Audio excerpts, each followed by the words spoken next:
Welcome in again, everybody, to Coach's Corner with Ellis Johnson on the Auburn Undercover Podcast. I'm your host, Ronnie Sanders. Ellis, good to be with you. Good to be back. Well, what did you think about the Oklahoma-Auburn game Saturday? Well, you and I have talked a little bit, but couldn't ask for a better football game. I guess, and I think one of the things that both teams would take away is they both, with the quarterback situations that they'd made, the moves in the offseason, they've obviously proved they've been good decisions, and they're going to help both teams. Defensively, they both played really well. I think that the problem, you go back in a game that hard fought and that close, the officiating, was criminal. And I don't know how they missed those things. And if you miss it on the field, I don't know how you don't miss it in the booth. I mean, how you miss it in the booth. Because the two we're talking about was the fumble return for a touchdown and the hideout play, trick play for a touchdown. One of which was very debatable. I still think, it could have gone either way. But the other one, I mean, it's illegal. And it's not a question of judgment. It might be a question you didn't see it. But how does somebody in the replay booth not see it? So just it's kind of frustrating when a game that important, that game could have national championship playoff repercussions. Yeah. Both those teams are going to be somewhere in the hunt. It's definitely going to have SEC implications. And then to have it go either way, there was a really good football game, could have gone either way. And those plays were critical. I mean, that's 14 points, for God's sake, on a swing one direction.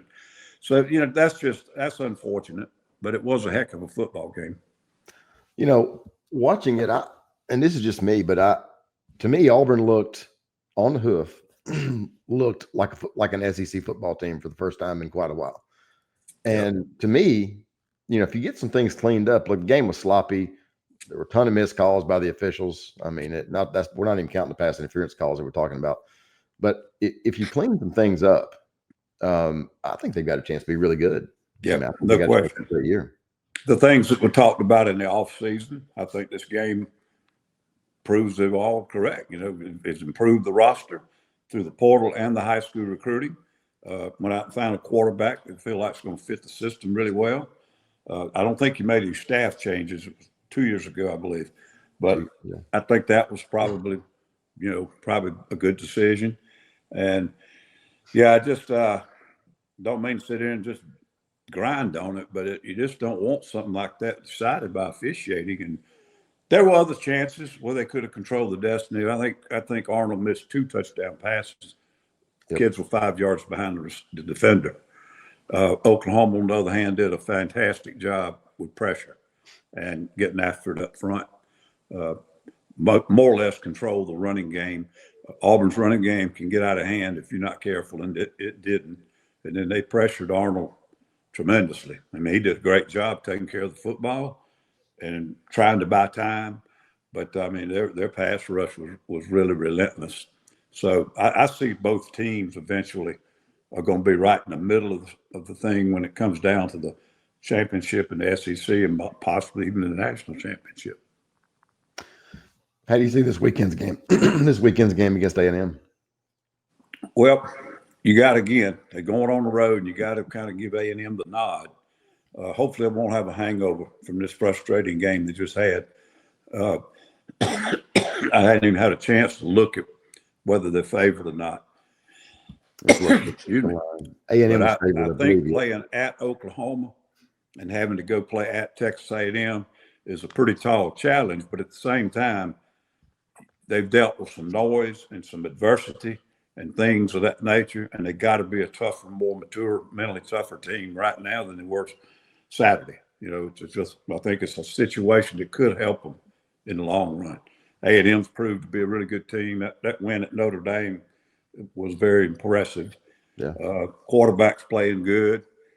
Defense is not really a typical Elko defense. I mean, he's usually better on that side of the ball, but I don't think they have the dominant front that some of his teams have had. So, I mean, that's going to be another heck of a game in the middle of a bunch of other good ones. But you have to give Texas A&M a little edge because of being at home. Yeah, A&M, they got A&M by 6.5 is the spread right now. Auburn typically plays pretty well out there. I think 6.5 is too much, but I do too. We'll see. I'm concerned, that Auburn mentally gets back and, gets that frustrating loss out of the system, especially what we've been talking about. A lot of it was decided off the field and outside of the player's control. And that can really be frustrating for kids, and it can be a distraction if you don't get rid of it. They got to flush it and move on. How do you do that as a coach? Keep the kids focused. Well, you talk about it, as soon as you get back in, evaluate the film, and then you just don't bring it up anymore. But, you have to kind of see if you get a feel for your kids and see if they're still, if they're out on the practice field and they got the lights turned on and they're into it and they're not making mistakes, and you don't see some of them over there talking about it, off the side when they're not getting reps. Those little things, if you catch that, you got to address it. Just tell them, hey, don't let one game beat you twice. And we're not going to another Cub Scout meeting. We got a really good SEC opponent, and if you're distracted and you're not prepared, you're going to get your ass beat. And I think this week of preparation is very important. I don't know how'd they come out health-wise. I didn't hear anything. They were a little bit. I think they're okay. They had some injuries, but I mean, I think that they're in decent shape. I mean, you are 4-game. Auburn's 3-1, so it's a big game 5. Yeah, you start getting beat up a little bit this time of year. I think another thing is if you're what we used to do is if you go in and you feel like you got beat by the refs, and we had that happen a few times, and I'm sure you have too. But you got. I just always found if you go in and you focus on the things that you can fix, and you take all the other stuff out of it, Auburn still, if without all the mistakes, Auburn still wins the game, even with all the bad calls. Absolutely. Oklahoma, I've still got a little concern about Auburn's secondary, but in that situation, that game, I thought, there were some problems, but they played well enough to win. And just like you say, as many things that were going against them on the road, difficult officiating, and most of which didn't go their way, and some game type implications on them. And they still almost won the ball game. Mm-hmm. So against a really good football team. So I think it's something, it's something you want to take a positive energy from and move on, but damn, it's going to be hard now. A little bit, it wasn't the referees as much as it was, 2013, y'all go down and lose to LSU and then turn around and have a great year. Talk a little bit about that. Did the team gel, or how did you go fix that? One thing that jumped out at me was the way we played the second half of that game. And so you came out of it, mad because personally there were two calls in short yardage. And I go back and it wasn't coached right, or either we didn't fit it right. And we gave up 2 really long runs on 3rd and 1, 2 different times. And they were devastating because it allowed them to possess the ball. And I think he scored on one of them. And so our offense wasn't playing as good as they did down the stretch, but they were running football well enough. We'd gotten the ball back to them. Instead of letting them pick up another first down and either keep the ball or score, could have been a lot better. But the second half, we played physical, we played hard, played with great effort. You could tell that the kids, it was a time where we as a staff felt good about our players, felt good about our team. And so moving forward, just like you said a minute ago, clean up some things technically and just keep coaching them hard because you got some kids that will put it on the line and fight no matter what. Well, I think Oklahoma's pretty good. I think there's some questions about the running game. I think you got to find a running game outside of the quarterback. Yeah. But, and the other thing I think Auburn can take away is you're probably not going to get as much from any other defense. Venables is going to give you as much as you're going to be able to handle all year long. That's if you can handle that, and I felt like they did. Again, taking mistakes away, you still win the game. So you're probably not going to get a defense as good as that one the rest of the year. Especially on bringing pressure on the quarterback. I mean, he's going to do that. And when he's got a decent secondary, it gets suffocating. And they got to Arnold. I mean, it was either 9 or 10 sacks, but he never turned the ball over. And that's 14 huge. tackles for loss. Yeah, absolutely. You're getting sacked almost 10 times and you never do anything with the football, throwing it to the wrong place or losing possession of it. That's important. Doesn't come out, doesn't show on the stat sheet. It shows it's a sack -6. But he didn't fumble the ball. He didn't get crazy and throw it and get it picked. And so I think that's going to help him down the road. Because I think you're right. You won't get much better than what Oklahoma brought. And you didn't do a great job, but you did a great job taking care of the football. Yeah, I mean, if you look at the rest of Auburn's schedule, look, it's challenging, but I mean, I don't think after Saturday, and I'm not saying they're going to win out because I don't think they will, but I don't think there's anybody on schedule that can't beat. Yeah. Well, especially I still think Oklahoma's a great team, and time will prove that. Well, looking at this weekend's games, what do you make of Notre Dame and at Arkansas? Well, it's certainly be a chance for Arkansas to rebound. I mean, the loss they had 2 weeks ago was not that devastating. The loss to Memphis. Memphis is good now. They've beaten 2 SEC teams this year. But losing when they were ahead, and they're struggling on defense right now. They're just not playing good defense. And that loss to Memphis could be devastating if they can't get this thing turned around. They're not as good as Notre Dame, but I think they can play with Notre Dame. And they got them at home and got a chance, hopefully, to turn that thing around and, get something positive going on their season.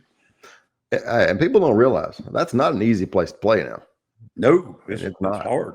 I mean, you look around the conference. I mean, people, you wouldn't think it now, but you go up there and that was all anywhere I was. I mean, it was LSU, Florida, Auburn. It didn't matter. It was always a hard win up there. Yeah, no question. LSU at Ole Miss. The line is Ole Miss by 1.5. That one's interesting. I mean, LSU right now, they don't look all that impressive, but I mean, you literally got to put them to death to beat them.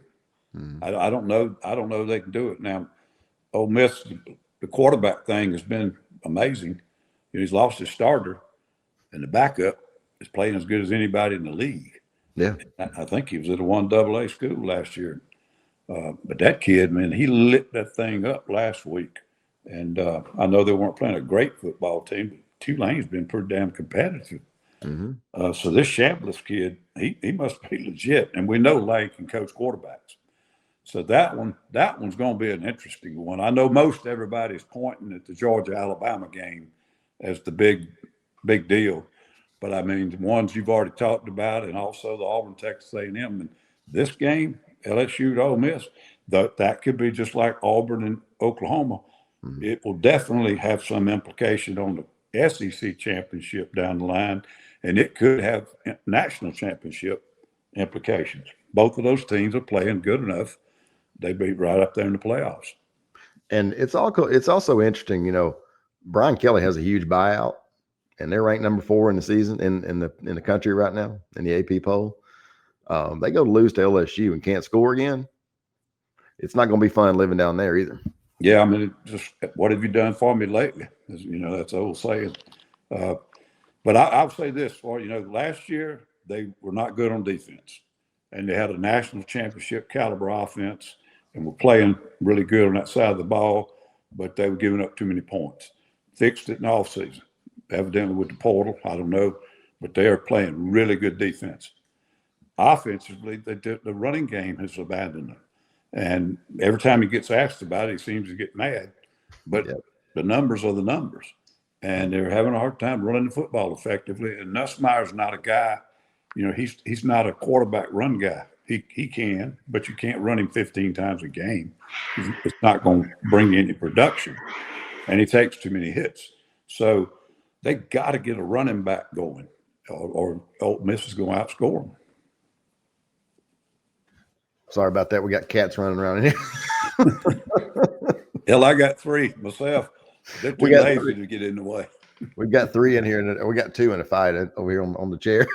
I read something the other day. It was some commercial trying to sell some kind of cat food. It said that over 60% of cats are overweight. And I said, hey, dude, y'all hadn't seen mine. Make that 65%. How do you see Tennessee at Mississippi State? Tennessee by 7.5. It's, I tell you what, looking at these lines, Notre Dame's only favored by 4.5. Yeah, and that makes sense. I mean, going out to Arkansas and play a SEC team away. No, I mean, Notre Dame hasn't been all that good this year. Well, they're 1-2 and still ranked. Auburn's 3-1 and unranked and got screwed by the officials, and Notre Dame's 1-2 and still ranked. I'm not sure I can wrap my head around that. Well, I can wrap my head around it. I can too, but I was kind of brand name crap, all that stuff. Same way you get in the playoffs. Mm-hmm. I was really interested in this game. It's not going to be one of the marquee games in most people's minds, but State has been playing really good on offense and solid on defense. And they're 4-0. Huh? And they're 4-0. And they've had one decent win. Was at Arizona State? Arizona State, and they beat them pretty good. Yeah, so they've got a quality win, and other 3 were not good teams, but they still played well, and they're not having games where they're just kind of going through the motions. So that they seem like they've kind of turned the corner and get some culture and some discipline and confidence and so forth. So I mean, Tennessee, tough loss to the other day and hard to get over, but they better be ready to play. Well, I'm looking it up. They beat Southern Miss pretty bad. This is Mississippi State, 34-17. They were the Arizona State game was actually closer than I thought it was. It ended up being 24-20, but Mississippi State was up pretty early. Then they beat Alcorn State and Northern Illinois. Beat Northern Illinois pretty bad, but this is a team that was awful last year, and they look significantly improved. And the biggest problem they had was their defense overall. I think Levy's been doing a pretty good job offensively since he's been there. But they're playing a little bit more balanced, complementary football now, and hopefully, I mean, like I say, we only got one quality win to judge it by, but it's a good win, and Tennessee is going to definitely be favored, but it better not come down there and be looking ahead or looking behind. Hey, you get late in that game and those cowbells are going. I mean, Tennessee's a 7.5 point favorite, but there are no easy outs. No. Maybe I mean, as far as places to play, I mean, Vandy's not a tough place to play, but Vandy's even pretty good now. I mean, but they're even places like Mississippi State and Kentucky. I mean, they're not easy outs anymore. No, I'm encouraged with the quarterback at Tennessee. Overall, I think they got to feel real good about him right now. And that was something they had no idea coming into the season with all the crap that happened to him. And I sort of like it. I don't wish anything bad on any kid, but the way that kid left and the way he handled it, it's poetic justice. And of course, I don't like the NIL, and I hate the portal worse. I don't mind paying the kids. We've been paying them for 60 years. We just pay them different ways. Right. But this damn thing and walking out the door whenever you want to, it just drives me nuts. And so I'm sort of glad the way the whole thing shook out, because it kind of throws some shade on this portal stuff. Kids running all over the place trying to find a better situation. So anyhow, but Aguilar, I think he's been a big bright spot for them, because I mean, they came into the season not knowing whether they were going to be able to function or not. Well, you got to give Josh credit. I mean, it doesn't seem to matter who the quarterback is. He just plugs them in and go. Yep. And they can score points. Yep. And I was really I picked Tennessee to win, and was really that they had every opportunity to win. After watching the game, I still think, you look at Georgia's schedule, I still think Georgia's going to lose a couple of games. They might. Boy, it's hard to beat them. Gosh, you got to get up on them early and hang on. They're so mentally tough, and they've won a lot of ball games, and they're confident. Whenever they're in a tight situation, in a tight ball game, they usually make 2 or 3 plays you got to make, and the other team doesn't. And that's a tribute to Kirby. He's done an unbelievable job. I'm just looking down Georgia's schedule here. I mean, they beat they beat Marshall, they beat Austin Peay, they beat Tennessee, and then they got Alabama this weekend, Kentucky at Auburn, Ole Miss, Florida and Jacksonville, and it looks like Florida's cooked. I mean, they look like they packed it in. At Mississippi State, Texas, Charlotte, Georgia Tech. So, it's not unmanageable for sure. They probably got better players than pretty much everybody they play. But, going into Auburn is going to be a tough game. Absolutely. Ole Miss is going to be a tough game. Texas is going to be a tough game. Georgia Tech will be a tough out for them. No doubt. So, I mean, they've got to, like I say, I think they're probably going to lose a couple more. But it should be crazy. It should be a pretty good race in the conference. Kentucky at South Carolina. South Carolina by 6.5, but I'm not sold on either one of these teams.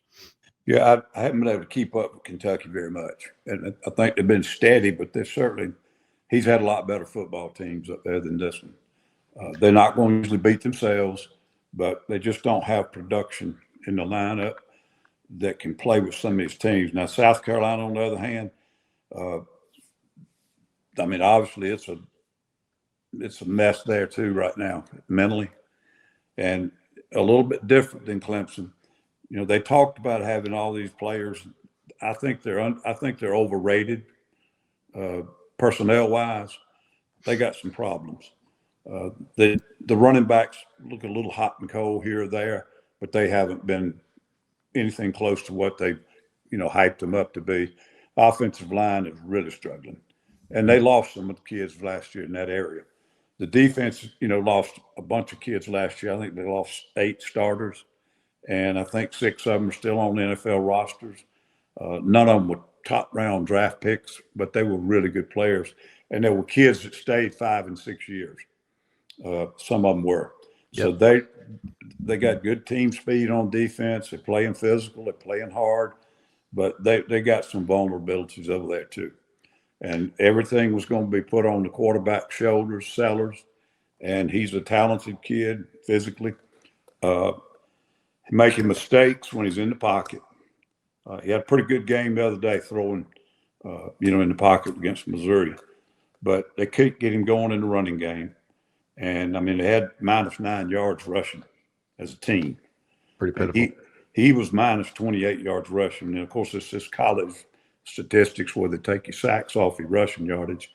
But it just shows you that he's not escaping and making these 35-yard runs when he's in the pocket, and he's not getting the quarterback run game going, when it's designed. So I don't know which way they go, and I think they're better than Kentucky, and they got him at home, and I'll be shocked if they don't beat Kentucky. But they're playing bad enough in some areas, anybody could beat them. Hell, South Carolina State gave them a hell of a game, except for the 3 touchdowns in the kicking game. I'm just looking here at their schedule. This is a big game for both teams. I mean, if you're Kentucky, you've got South Carolina, Georgia, Texas, Tennessee, Auburn, Florida, back to back to back to back. Yep. And then you end up with Vandy and Louisville. I'm sorry, that's Kentucky. Then you got South Carolina. You got Kentucky this weekend, LSU, Oklahoma, Alabama, Ole Miss, A&M, Clemson. I mean, it's big. It's a big game for both those teams. Well, Clemson, boy, they're playing. They don't. And they've got them in Columbia. But yeah, after this week, I mean, they get an open date, which would be really, really helpful for them, I think. But they got to go to Baton Rouge and Oxford. And then the 2 teams they got coming to Columbia are Oklahoma and Alabama. And they'll be double-digit underdogs. Yep. All 4 games, I'm afraid. And then they've got to go 2 A&M and 2 Ole Miss. Yeah. I mean, they still got harder. They all talked about we really need to be 5-0 this year, or we're going to have a hard time going to a bowl game. I mean, there were Carolina fans saying that back in July. I mean, you could see the end of that schedule coming. Mm-hmm. And last year, some of these teams, like Oklahoma, ended up being a little down, and Alabama was hot and cold. And so the same schedule was last year. But last year, they were catching some guys at times where they snuck up on them a little bit, or they were playing bad football, and Carolina had a good team last year. And so it was not as hard of a pathway as it is this year, because now Oklahoma's legit. and now Alabama seems to be consistent. And I mean, Ole Miss is lighting it up again. They got to go over there. Texas A&M's a hell of a lot better team offensively. Defensively, they're okay, but offensively, the way that quarterback's playing, the weapons they've got, they're really going to be a good football team. So I don't know where South Carolina finds 6 wins, frankly. Yeah, you mentioned Alabama a minute ago. You got this. You got. What do you make of Alabama at Georgia? The line is Georgia by 2.5. I guess the line's pretty good. Alabama's playing really consistently right now, but the quarterback, he has to be perfect, and he damn near has been. Yeah. But he has to be perfect for them to really put up points. And I mentioned, I think last time we were on, the receiver, Ryan Williams. Mm-hmm. He hasn't been quite as dangerous as he has been the other season. He did have I think he had a couple of long ones last week, but he's got to really get going if they're going to be able to generate some explosive things in the passing game. Last year, Milroe, I mean, he was kind of inconsistent, but hell, every time he dropped back to throw the ball, you had to hold your breath because he might run for 50 or throw it for 50. That ain't going to happen this year. And so now they've got to be methodical and they got to be perfect or close to it. Defensively, they're playing pretty good. I mean, they're not dominant, but they're playing damn good. I really think they have as good a depth chart as Georgia. Oh, I think you're right. But I don't think they're as mentally tough. I don't think they're quite as confident. Now, you win a game like this, and that'll change. But right now, they've just done some things even this season, like laying an egg in Florida State. And Florida State's a good team. Yeah. But you don't go down there and just get embarrassed unless you got some kind of doubts in your mind. And hopefully they've cleared those out, but they ain't probably a team like Georgia yet. Yeah, it's going to be interesting. I mean, Alabama's schedule is fair. I mean, for an SEC schedule, it's fairly manageable. I mean, you got Georgia this week, and then you got Vandy at home, at Missouri, Tennessee, at South Carolina, LSU, Oklahoma, Eastern Illinois, and then at Auburn. I mean, it's tough, but it's not tough. hard. It's tough. I think it's harder. I think it looks harder today than it might have preseason. I mean, you got to go out. You got to go out to Missouri. You better be ready to play. They're pretty good. They played as well as anybody in the conference, and I'm not saying they're as good as anybody in the conference, but they're performing to their talent level, almost probably as good as anybody in the conference. And I mean, that kid put up 280 yards rushing on Carolina. It was a lot. I don't remember what it was. Hardy. I mean, he's a good back, man. But I mean, that's a tough road, Ronnie. They got to go to Columbia, Missouri. They got to go to Columbia, South Carolina, which is dangerous. They got to go to Auburn. Okay. So, I mean, the one thing is they do have a lot of home games. Well, you got LSU, Tennessee, Oklahoma at home. But I'm telling you now, I mean, they're going to, if they lose this weekend and then you look at the rest of that schedule and you're already you're sitting there at 2-2 and you're in Tuscaloosa, that thing's going to get real negative real quick. Yep. And then at Georgia, I mean, I'm like you. I think that, they're mentally tougher than Alabama. I think Georgia wins the game. But, I mean, if you look at Georgia's schedule, I mean, you got Alabama, Kentucky, at Auburn, Ole Miss, Florida, at Mississippi State, Texas, Charlotte, Georgia Tech. I mean, again, there are no easy schedules in the conference outside maybe Texas. But you got Auburn, Ole Miss back to back. That would be the hardest part to me. And Auburn will be after 8 consecutive years, and Auburn will be loaded for bear with Georgia coming in. I mean, they'll be ready to roll. Yep. Now, whether they can pull it off or not, it's a different story. But when those streaks get that long, and all of a sudden the other team's been bad for so long, and now they're pretty good. Yeah. Well, I think Georgia's big thing is that coming into the season, there were a lot of people who weren't sure about Gunnar Stockton. And from what I've seen so far, not only is he the leader of the team and a winner, he's showing some skill. I mean, he's throwing accurate, and he's knowing when he's doing some really good things with his decision making and all that. Because I think coming out of last year when he had to come in and finish the season, there were some things where you said, "Man, I don't know if he can be the guy." I mean, are they not going to go to the portal? I mean, there were a lot of talking heads. They better go to the portal. This guy, he's not the answer. I think he's been the answer. I'm not saying he's, the best quarterback in America, but he's more than good enough for them to win with. And he does a great job managing the game, and the rest of the team seems to believe in him. Absolutely. What do you think of Florida? Ronnie, I don't know. I got a lot of respect. I just got a text pop up, said Mike Gundy's is I don't know if this is accurate or not, but said Mike Gundy's getting fired, which I already knew that, but I'm not sure if that's happening today or what. Well, he's been fired 20 times in the last 10 years. That's true too. But back to Florida. I mean, Florida to me looks like it's and you never know, but it looks like it's over. I mean, well, the thing that's puzzling me, I've known Billy Napier since he was 21 years old. I coached against him as a player. I've been around, when he was at Clemson, I was at Carolina a little bit. I think when he was coaching when he was at Alabama, crossed over with, I was at Auburn. I mean, I've been around him a lot, and he's the coach's son. He's not a BS artist. He doesn't talk all the crap and do all the shenanigans on the sideline. What surprises me, he's recruited well too. What surprises me is that they don't look like what I would see as a Billy Napier football team. And that's sort of like Nick used to be. It's sort of a fundamentally sound, play good in critical situations, take care of the football, third down, do these kind of things where what I call critical plays at critical times. But they just absolutely look like they're totally misfunctioned or malfunctioning on offense. Now, defensively, they must have some dogs because, when you go down there and throw 5 picks in Baton Rouge and you lose by 10 points, and could have got it, almost had a chance to win the game.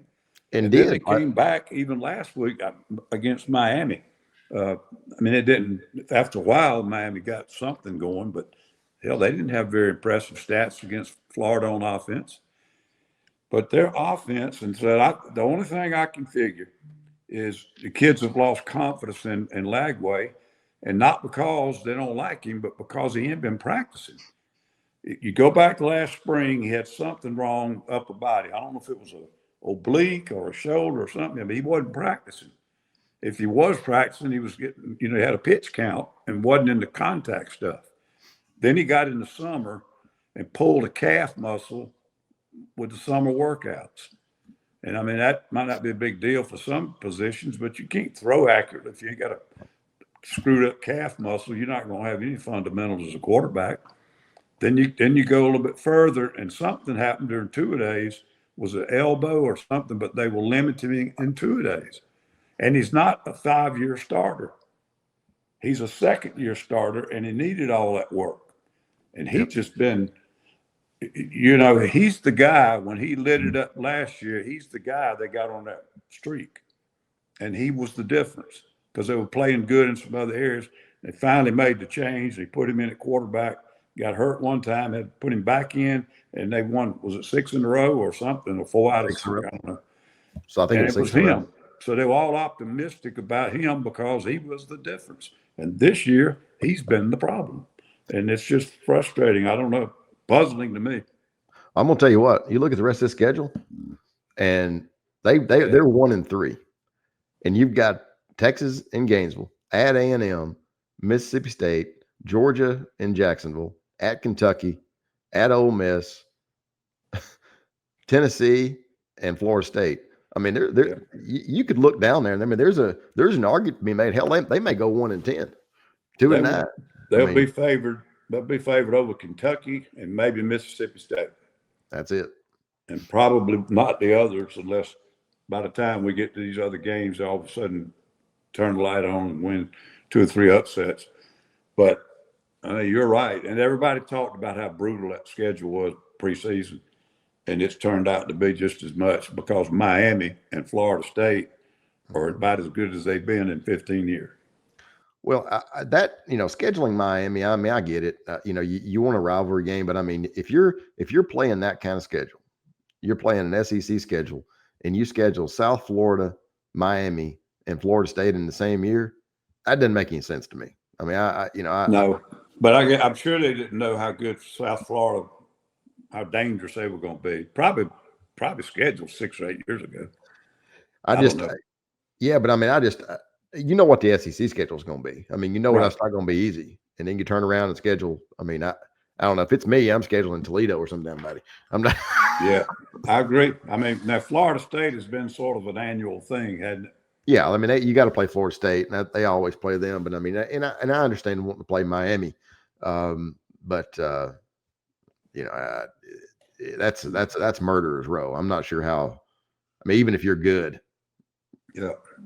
Now I would say the other thing that's probably just got them in a mental state was the way they finished that game against South Florida. Yep. Having the lead, playing as badly as they did. I think they had 2 penalties on that last drive, and one of them's a kid spitting on another kid. And you sitting there, I mean, what do you do? If you're a head coach, I mean, you got to tell a kid don't spit on the other team when we're trying to stop the last critical drive. Right. I mean, what in the hell are these kids thinking about? So, I mean, that would be enough to poison the locker room right there. Well, if I'm AD and I'm sitting there watching that, that's not the look you want. No, I mean, it's terrible. And it cost them a game. It wasn't a fight at practice that looked like, something that was, thuggy or whatever.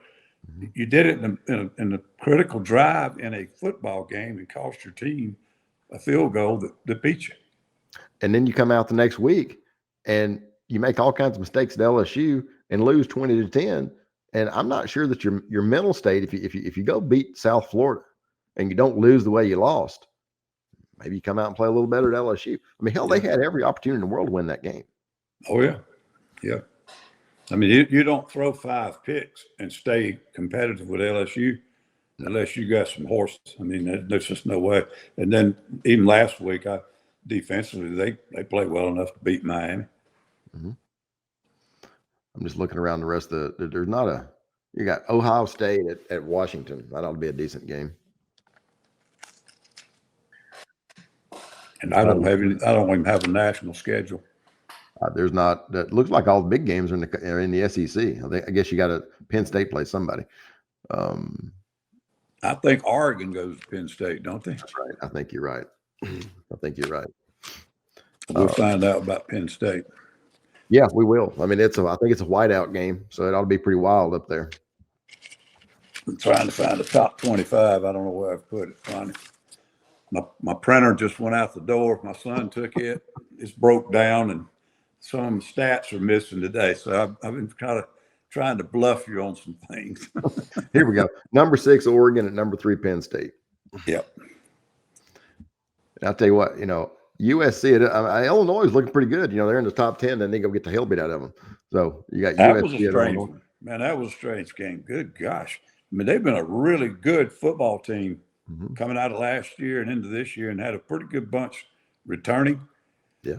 And I thought they were going to beat Indiana. I thought Indiana was playing over their head last year and got an easy draw on the scheduling.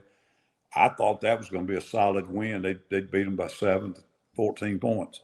I mean, it was ugly. It was ugly. And, Bielema, one thing, if you ever watch his teams, you wouldn't think that'd be the kind of team that could happen to. I mean, it was 60-something points, wasn't it? I'm looking right now. I'm pulling it up. 60-something to 7, I think. I mean, it just wasn't characteristic. Yeah, I mean, the final score was 63-10. And they came out, and I guess they played Western, WIU, whoever that is, and then they beat Duke 45-19. Then they beat Western Michigan. Then you got USC. I mean, I just look at these Big Ten schools. I mean, outside of Ohio State, Michigan, I mean, Oregon. I mean, it's just not the same gauntlet as you play in the SEC. I don't. No, I mean, I don't care what anybody says. I don't think so either. But and it might have been one little flash in the pan, but I'm telling you, if you beat somebody that bad who's ranked in the top 20, then you got a good football team. Yes, and you're playing well. You're playing good football. Obviously, both sides of the ball. So Indiana might be for real. they may. Well, they did. And they look. They've been for real for the last couple of years. I mean, they've done a good job. Yeah. Final thoughts on Auburn this weekend? I think if they can, clear the mind and play as well as they can, and they get a different officiating crew, I think they got a hell of a shot. No, I wouldn't be shocked at all if Auburn goes out and beats Texas A&M, because I think Texas A&M is a really good team this year, but I don't think they're a team that, they're not a dominant team. They're not good enough on defense to, have a real good football team come in there and just say, well, they're going to beat them by 10. They're going to beat them by 14.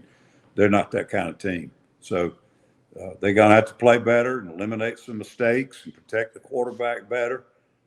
But I do think Oklahoma's a hell of a lot better on defense than Texas A&M was.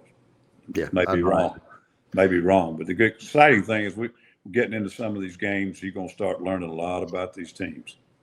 Well, and like we talked about before, there are no easy schedules. I mean, you look at A&M here. You got Auburn, Mississippi State, Florida, at Arkansas, at LSU, at Missouri, right in a row. South Carolina, Samford, and then at Texas. And then you look at Auburn. I mean, we've talked about that ad nauseum. But I mean, you got A&M, Georgia, Missouri, at Arkansas, Kentucky, at Vandy, Mercer, Alabama. In Jordan-Hare. So this is again, it's a big game for both teams. I mean, Absolutely. You're Auburn, there's no question. The most important thing to me for Auburn going in this game is the mental approach to confidence. Don't you go in and start getting a bunch of pre-snap penalties and not taking care of the ball or miss assignments. I think that's the only way they're going to get beat. And so the mental state and how well they practice this week and get focused, I just think is the most important thing, because we know they're playing pretty good defense. Mm-hmm. I'm a little concerned about the secondary, but they're playing good on defense. They're playing good in the kicking game, and they're playing good on offense. And we know now that Jackson Arnold can do it. He was the right good choice. He's running the offense well. They got them damn receivers. I mean, I don't think anybody's got a better core than they do. And just as it's doing too many things well, they just got to get the confidence back and get the frustrations out and play good Auburn football this weekend. I think they'll be fine. Well, you look at them, and again, we talked about the mistakes earlier, but if you look around, he misses two throws that are touchdowns. Yep. You get a scoop and score that gets flipped. You got two pass interference penalties that were horrendous. Then you got the deceptive play. I mean, Auburn scores on a couple of those. I mean, they win the game going away. I mean, that's so. And things you forget about. You just go back and say, well, if this, and they would have had this many points. There's other ways it affects the game too. Absolutely. If you hit one of those that he missed over the top, it gets those DBs off of you a little bit. Mm-hmm. And one of them, it was a questionable interference for holding on a double move. And, when the guy first did the double move, the defender snatched him, and then the ball was overthrown. Well, it might have been overthrown because he snatched him, but it wasn't called. So, it was a very competitive game, not only in the box, but, in the secondary too, with some good players now. But you could just see Auburn's receiver corps. I mean, it's getting about that close now. As soon as Arnold gets a little bit more time and they get a little bit better feel for it, that group's going to light some people up. I mean, you can't keep kids like that off the board but so long. Well, the other thing is, people don't. I think that a lot of people fail to realize these kids haven't played together. I mean, that entire quarterback room is different, and you're 4 games in. I mean, hell, we don't know how good they can be. Right. But you can look at the receivers and tell they're different. Yep. I mean, even it might even be a play where they don't catch a ball. Maybe they catch a little hitch, and they don't gain but 5 yards, but the move they make and acceleration and stuff, you can see it on film. And number 8, he is a different animal now, Cam Coleman. Yeah, they're not, teams are not going to be able to keep them off the board unless they can get to Arnold a lot, and it's going to get harder to do that. Ellis, good to be with you again. Okay, man, enjoyed it. Same here.